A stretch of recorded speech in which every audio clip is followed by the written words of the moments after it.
Are you ready to take your organization to the next level and become a game changer in your industry? Then look no further. Welcome to Yeukai Business Show, where we bring you the world's top business thought leaders to share their secrets to success, from leadership development to finance, marketing, self-development, human resource management, and much, much more. Our guests reveal the strategies, tactics, and mindsets that have made them so successful. So let's dive in and learn from the best in the business.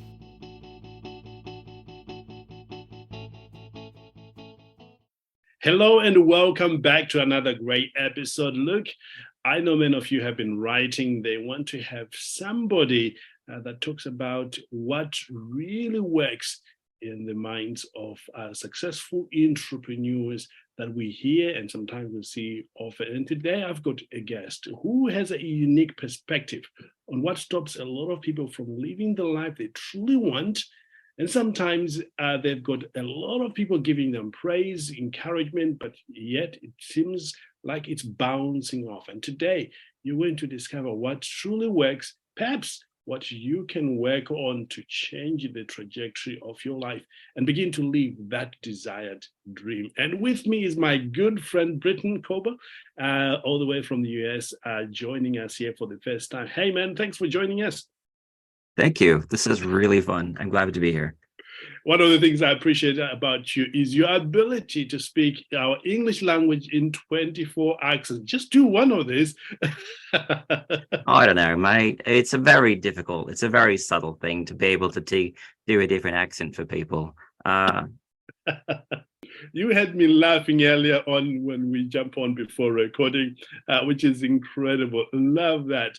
Anyway, let's go straight into that. Now, Briton is an author and a family therapist. If you need somebody like that, be tuned in because you're going to discover the principle. And he wrote an incredible book. Tell people which the title of the book, Briton. Not Fishy Enough, a ridiculous parable about finding worth through self-acceptance. Yes. I'm curious, what made you write a book on this topic? Well, it came about from a few different things. One, I was taking a class on the gifts of imperfection by Brené Brown. One of her facilitators was teaching this, and it became really clear that this is something that a lot of my clients were going through. Yeah. There's something about being told that you're good, being told that you're competent, that is very different from actually believing that to be true. Yeah. And I thought if I could get people to believe that they were worth something at an early age, I could really make a huge bit of difference. Yes. And also make it interesting enough for people that are older to realize the 10-year-old in themselves they left behind and reincorporate that into part of what they believe about themselves. We could really have a good experience for people. Yes, incredible. And I truly believe that if you can get hold of this topic, you truly could change your life, your business, and who knows, your community or even your country, because these are the fundamentals that governs our success or our failure in lives. And I'm glad that you're here. And where can people get this book? It is available on Amazon and bookshop.org. Basically, it's also available in the UK. I forget the distributor for it. But if you look up Not Fishy Enough, you will find a way to get it at a local bookstore or order it. Incredible. Just before we dive deep, I want to highlight one key area that you are best known for, and I truly appreciate this, Briton. Really, it is your ability to take complex ideas, break them down into easily understandable or maybe steps for everybody. Right. Talk to us about this, man, because a lot of people are talking about this on your website. Well, I mean, I'll take for an example, the relationship with honesty and authenticity. So it's a very difficult problem for people. Like, how do you be true to who you are and you know what you believe, and also be aware that you might offend someone? So there's a balance that's really important. And how do you do that? Well, the best way to describe that is with the metaphor of oxygen. So you and I, or you and a romantic partner, for example, you need honesty. So honesty is like oxygen. I'll start that over. Honesty is like oxygen. So you need honesty in order to communicate, That's right. right? And if you're not careful with that honesty, you can hurt some people. So honesty is like oxygen. If you're not, we both need it to survive and thrive. And if we're not careful, it tends to be a bit explosive. And when I land on that explosive part, people remember, oh yeah, there was that time when my wife asked me, do I look good in these pants? And I didn't know what to do, right? Because Right. you want to be honest, but if you're not careful, well, that fight's going to last a week. That's right. So how do you say what's true without really hurting someone? And if you think about it like oxygen, it kind of makes it click. Oh yeah. What a great metaphor. In fact, that's one of the things that makes you great, really, as a therapist for families. I'm curious, how you got to be doing what you're doing today, because from a previous account, you started as early as 5. Right. You've got some stories about how you were helping other people. Sure. Share that with everybody. I mean, I've always been fascinated by it. So my father was from Austria and my mother was from Texas. And so Right. there's a very different cultures. I kind of grew up kind of in the middle of those. And at some point I got curious about why do people do what they do? Right. And I felt isolated enough to kind of be an observer. And then my mom has told me many times that she remembers me saying at about 5 years old that I was starting this quest. Like, how do I understand people? What are they about? And you just carry that to the 49 years old I am right now. And there's a lot of experience of just collecting stories from people, collecting curiosities. Well, why can't I be honest with this person? And why do I say the same thing to this other person and I offend them? There's such mystery in how we act and how we relate to each other. Does that make sense? It does, absolutely. Yeah. And you've gone on to help a lot of people. Do you have Mhm. any case study that you are happy to share with everybody of the people you've helped, be it maybe in a family setting or in as a business owner who are trying to break through to living their desired life or goal? Well, there's so many things I could say. I think the thing that relates to this sort of a business owner would be about imposter syndrome. That's a really Right. popular thing right now. So, the imposter syndrome is somehow not believing that they're qualified to have this job, somehow not believing that they're worth this promotion they got. And so there's a process of really listening to people and understanding like where they're coming from, why they believe what they believe. But eventually you get to this point of something irrational, something Right. that doesn't quite fit what they have evidence to prove that they got this promotion. They were worth having that, they were picked from the others to have this thing, but somehow they can't believe that it's true or that they're in the right place. But it's a magical moment. Well, really, it's a technological moment to get someone to the point where they realize, actually, I am exactly the right person for this job. Because, for example, I think, what one person was really interested in growth. Right. And he loves growth, but he's also interested in having a sense of confidence and and feeling competence and confident in himself. But so that created a loop where he's like, I can be open to new experiences, but because I like being open to new experiences, that means I fail. So then wait, if I'm failing all the time, I must not be competent. And then we connected the dots. No, you value growth and understanding. And so Right. he realized, oh, I'm not, it doesn't make sense to believe I'm not the right person for the job. I am the right person for the job. Right. And there was a transformation when he really got it. And success started to follow, Yeah. even more success. Does that make sense? Absolutely. Yeah. Let's do maybe help Bill right now. Yeah. Bill, as you know, has been struggling post-pandemic, Right. with maintaining the sales and things working out as they were Right. before the pandemic. And he's beginning to believe a story that things never going to go back to as good Right. as they were. And of course, this is beginning to show, in his attitude towards business and Mhm. sometimes towards his family. Right. How can you help Bill maybe change, his perception? Talk us Right. through the process. Well, that's very important. So let me see if I can break this down. It's important for Bill to realize what's the story he's telling himself. Like, is this, I'm never going to succeed? Okay, so if that's what he's telling him, I'm never going to succeed. I'm never going to get these sales back. I'm never going to get these pre-pandemic numbers back to where I need them to be. Then I would ask him to be curious about that. So can you, like a constellation, make a different story out of the very same data points? So I'm not saying, be optimistic and be an irrational sort of cheerleader, but just take the same numbers, take the same sales data and look at it. Can this also mean my product, for example, is not meeting my customers' needs right now? Right.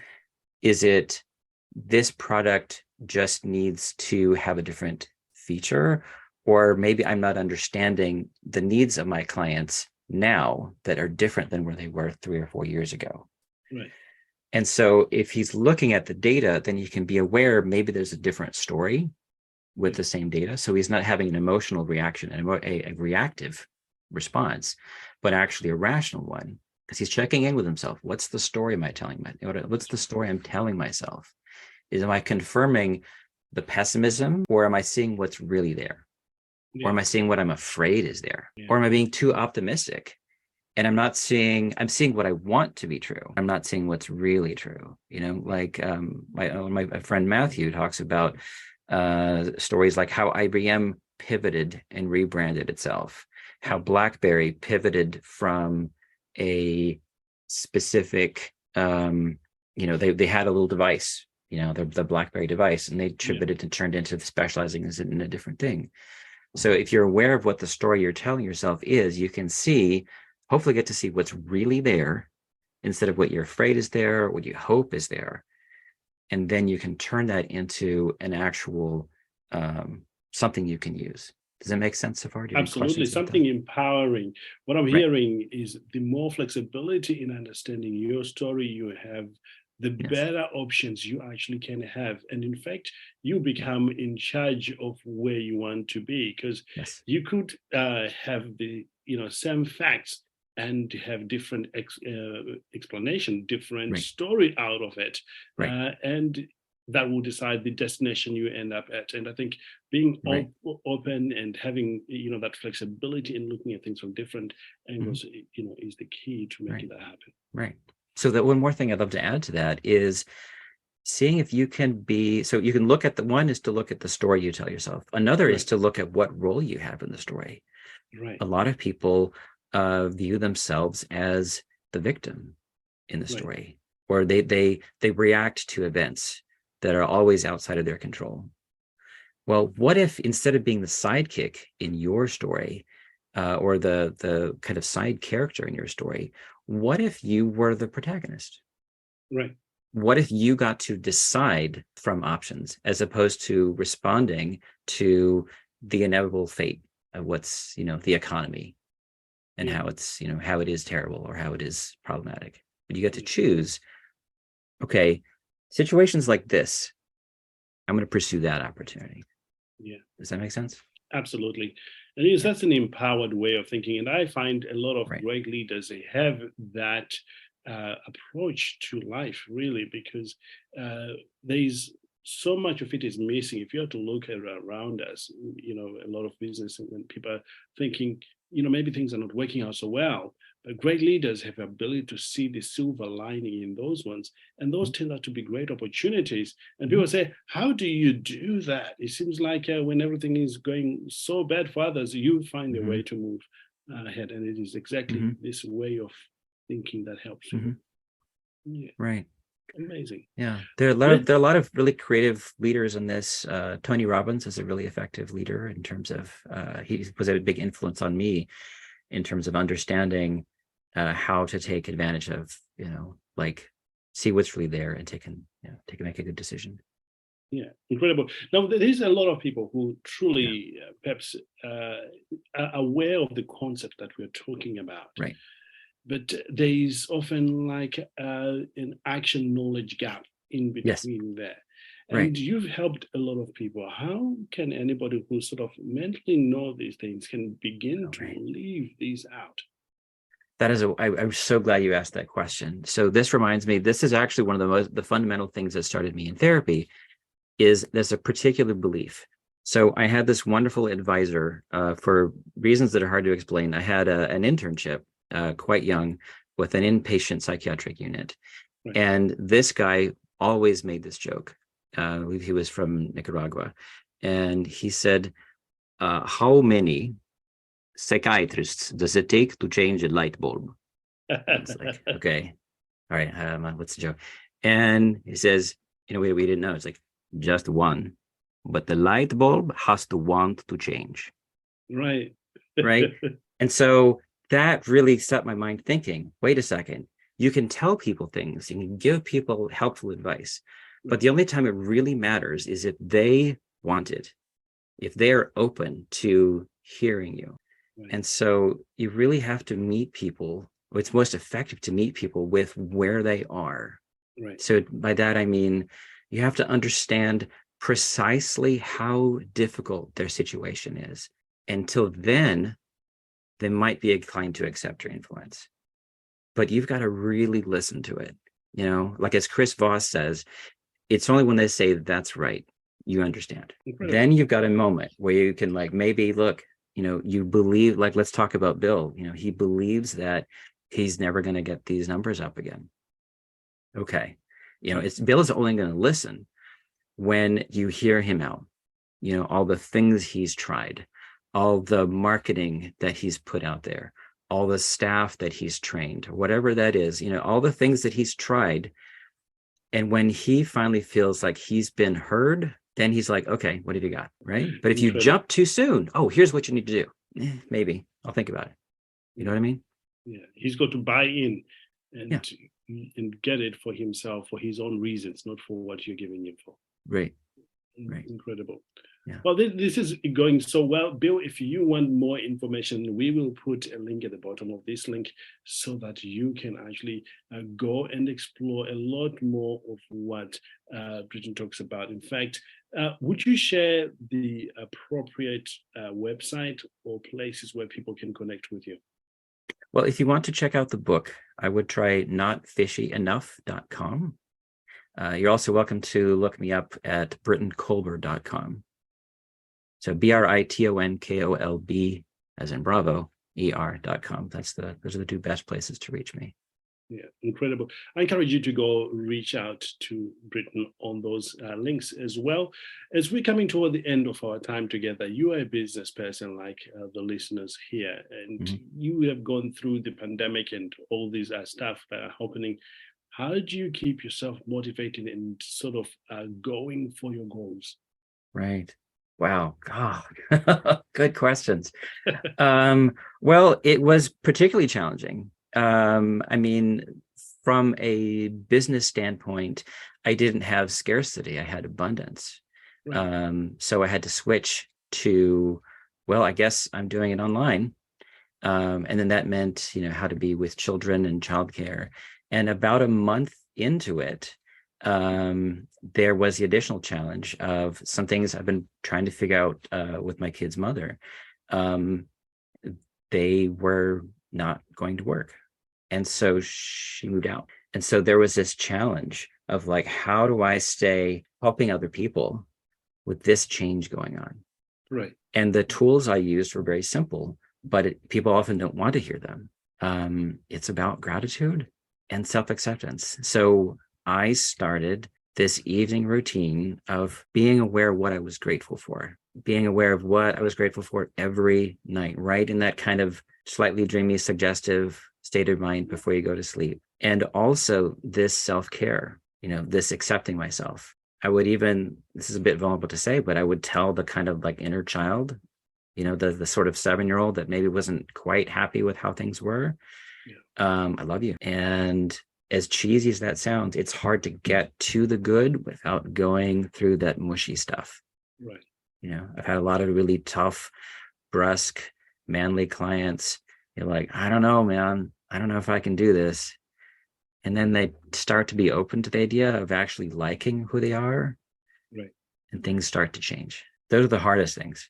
Yeah. Really. Yeah. I have to say I agree with that. I remember the first time I went to Tony Robbins' event in 2012.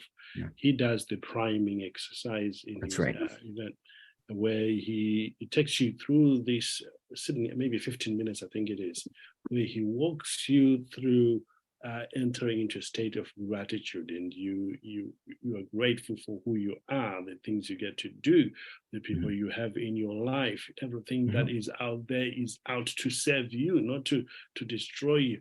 That life happens for me, not against me. All those beautiful concepts. And the more you take those in, I found for myself, I begin to open myself to that after the exercise. And I have to tell you, I was feeling great about myself. It shifts your mood like that.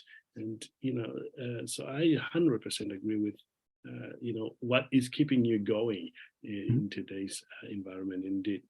Yeah. Finally, there's a common held belief about therapy, which is that it is very scared or something precious. You say it best. Sure. Well, so there's something very important about the kind of sacredness, like being with someone's pain, like if they are really grieving because of something they regret from childhood, or they're really sad about something that happened to them ages ago. Wow, sorry, I'm overcome with emotion just thinking about that. Honestly, can you just repeat the question? Like I'm just, some of my clients really care about them. Yes. There is something very precious about the sacred, right? So you want to be with people's emotions, but there's a catch there. If we're way too sacred, if we're way too considerate, we run the risk of missing the opportunity to heal through laughter, because sometimes it's funny, and if we can just find the opportunity for something to be funny, there's such a great release. Like I was on with my therapist earlier today, and he just cracked me up about something. He was poking fun at himself, something that he did. He has like these kind of phrases that he goes to, and he made a joke about it, and I just lost whatever composure I thought I had, and it was just uncontrollably laughing. It was just so true. And then I was so open. I felt connected. I felt warm. I felt like there was a sense of possibility. And then whatever else happened was so much more impactful. And so if we take someone like Bill, sometimes that laughter is going to hurt and it's mean, but sometimes, boy, does that help everything feel better. Yeah. If we just find that spot where we can laugh a little bit, it feels so much better. Incredible. You know what, Britton, this has been a wonderful conversation. And I do know and believe that everybody who's listening will say the same thing. And I want to leave people here with this website. If you want to know more or even connect with Britton, just go to britonkolber.com. That's BrittonKolber.com to find out more, or notfishyenough.com. You'll find more information there for sure. And if all that fails, reach out to our team. We'd love to connect you with our incredible guest here as always. One final word from you, sir. Let's see. So I think it's important. I'm just going to go back to the oxygen thing. I think it's important that we treat honesty like oxygen. So we need honesty to connect with each other and feel heard. But if we're not careful, it tends to be a bit explosive. There you have it, ladies and gentlemen. You've got a taster of what it is like to learn or work with Brittany here on the show. please go to those websites and find out more. I don't want to leave you without reminding you to get your copy, 8 Qualities for Great Leadership, which came out recently. A lot of great praise from the book coming through. And we want you to have a hold of this. You can buy it straight from Amazon and other great places out there. And finally, if you're looking for great coaches or consultants, go to our new website, which is YeukaiDirectory.com. Again, we'll put it in the links there. We are attracting amazing people. In fact, as you know, over 500 episodes.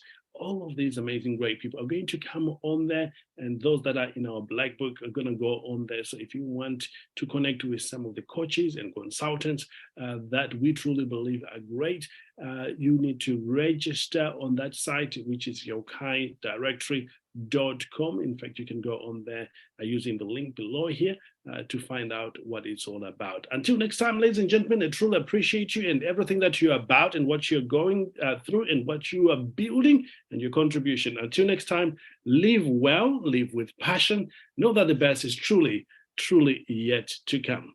And goodbye for now. Thanks, man.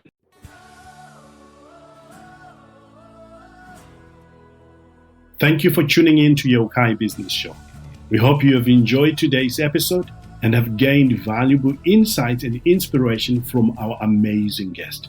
Don't forget to subscribe and leave us a review to help us spread the word.